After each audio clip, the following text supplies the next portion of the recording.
وحی کے لیے فرشتے کے محتاج ہیں۔ فکرہ سننا، بسم اللہ، آدم سے لے کے عیسیٰ تک جتنے نبی ہیں وہ وحی کے محتاج ہیں۔ اللہ نے بتایا کہ میرا حبیب وحی کا محتاج نہیں ہے، اسی لیے جب جبریل سے پوچھا تھا کہ یہ آیتیں کہاں سے لاتا ہے تو جبریل نے کہا مالک ایک پردہ ہے۔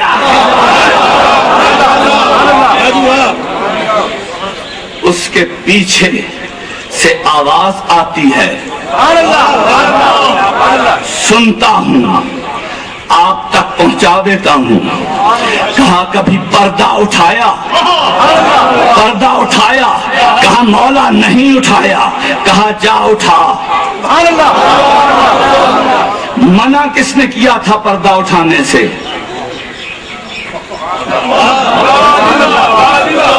آپ نے غور نہیں کیا؟ کس نے منع کیا تھا جبریل کو کہ خبردار پردہ نہیں اٹھانا؟ منع کیا تھا اللہ نے، اور اٹھانے کی اجازت دی رسول نے۔ تو میرا رسول وہ ہے جو اس کی مشیت کو بدل سکتا ہے۔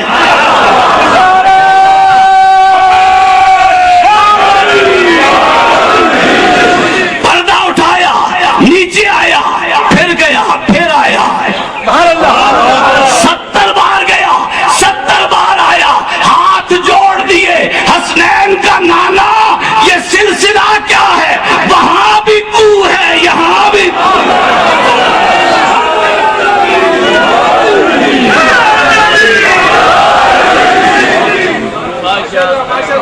اب پردے کے پیچھے جبریل نے کسے دیکھا؟ رسول کو۔ اب جب کبھی بھی پردے کا تذکرہ ہو، جب کبھی بھی پردے کا تذکرہ ہو، جب کبھی بھی پردے کا تذکرہ ہو تو پردے کے پیچھے اللہ کو نہ ڈھونڈنا، انہیں ڈھونڈنا۔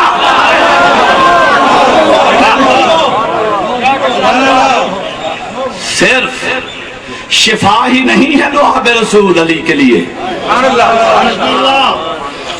مسجد اعظم کوفہ، عالمین کا امام، منبر پر جلوہ فگن، لسان اللہ سے گفتگو ہو رہی ہے۔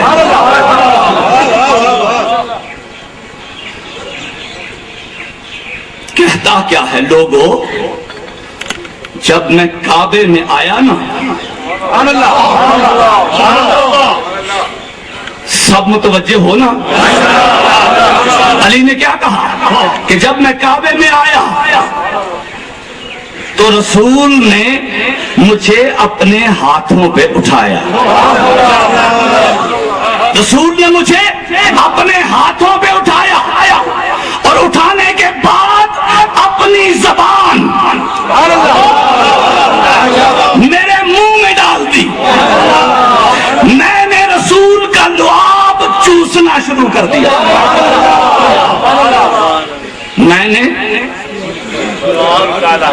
لعاب چوسنا شروع کر دیا اور پھر فوراً رسول کو قرآن سنانا شروع کر دیا۔ یا علی، ابھی تو قرآن نازل ہی نہیں ہوا، ابھی تو قرآن لوح محفوظ میں ہے، نازل ہی نہیں ہوا۔ تو علی نے مسجد کوفہ میں بیٹھ کے اعلان کیا کہ او کوفہ و شام کے رہنے والوں، میرے آقا محمد کے لعاب کی پہلی تاثیر ہی یہ ہے کہ جس کی یہ غذا بن جائے، جس کی یہ غذا بن جائے، سب سے پہلے وہ پڑھتا ہی لوح محفوظ کو ہے۔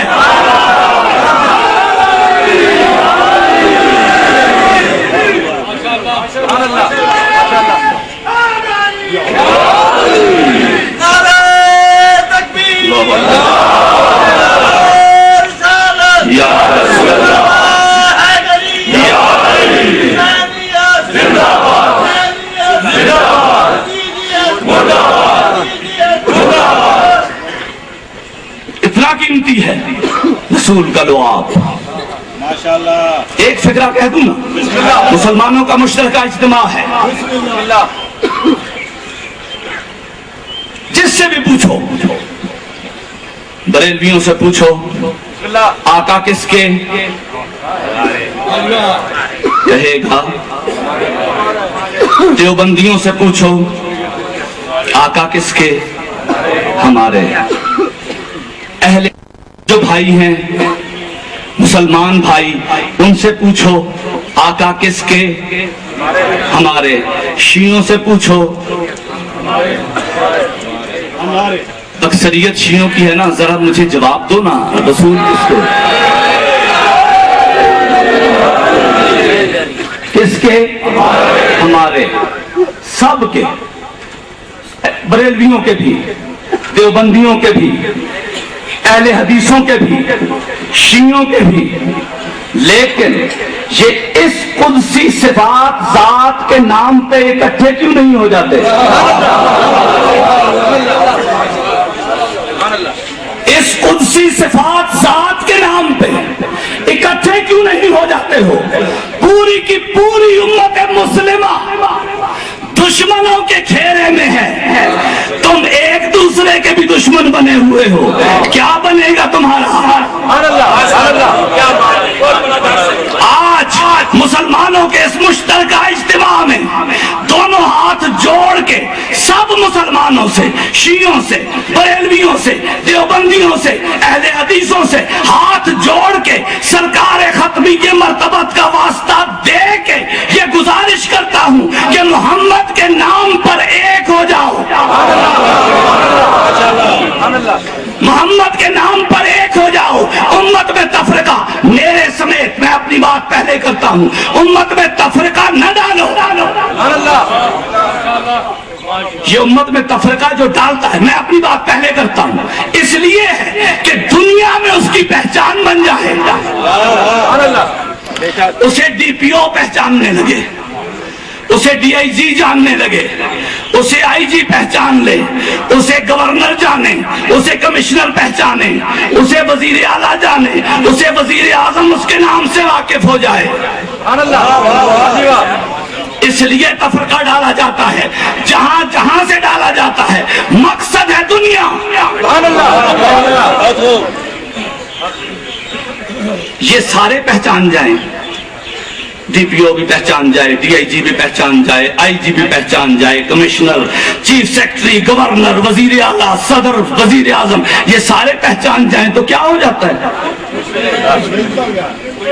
کیا ہو جاتا ہے؟ ارے یہ سارے تمہیں پہچان بھی جائیں، اگر آقا نے قیامت کے دن یہ کہہ دیا کہ تم میرے امتی نہیں ہو،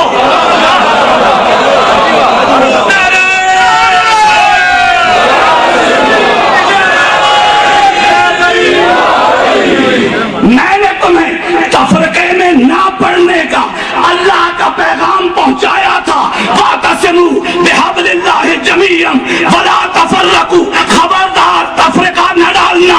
میں نے تمہیں پیغام پہنچایا، تم اپنی ذات کو نمایاں کرنے کے لیے اللہ کے پیغام کو پیچھے ڈالتے رہے، جاؤ میں تمہیں اپنا امتی ہی نہیں مانتا تو کیا کرو گے؟ تو عزیزان محترم، ایک ہونا چاہیے۔ میں نے عرض کیا کہ رسول کا لعاب بہت قیمتی ہے، ختم کر دیا میں نے اپنا مضمون، اور بھی کچھ پڑھنا چاہتا تھا۔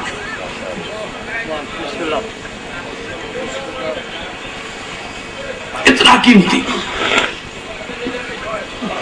اتنا قیمتی ہے رسول کا لعاب کہ جس کی قیمت کائنات ادا نہیں کر سکتی۔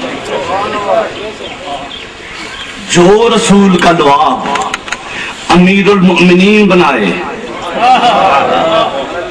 رسول کا جو لعاب نقطہ تحت الباء بنائے، رسول کا جو لعاب باب مدینۃ العلم بنائے، اس کی کیا قیمت ہوگی؟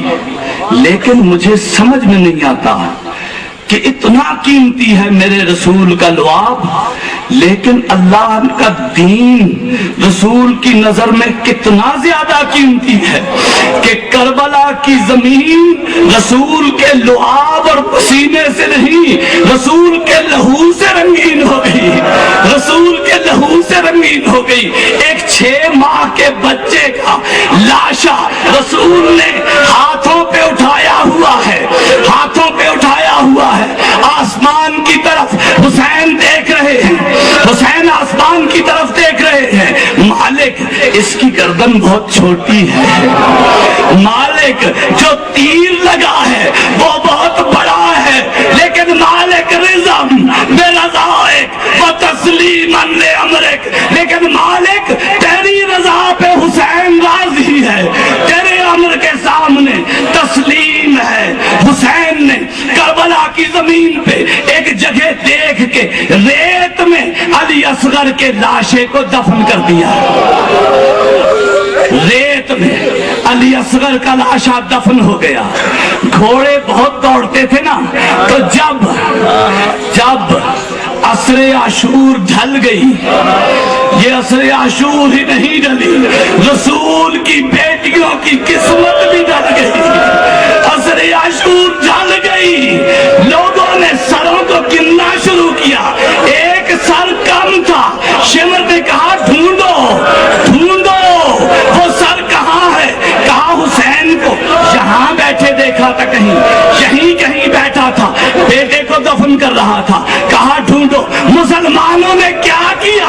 ہاتھوں میں نیزے لیے، ہاتھوں میں نیزے لیے، زمین کربلا میں نیزے مارنے شروع کیے۔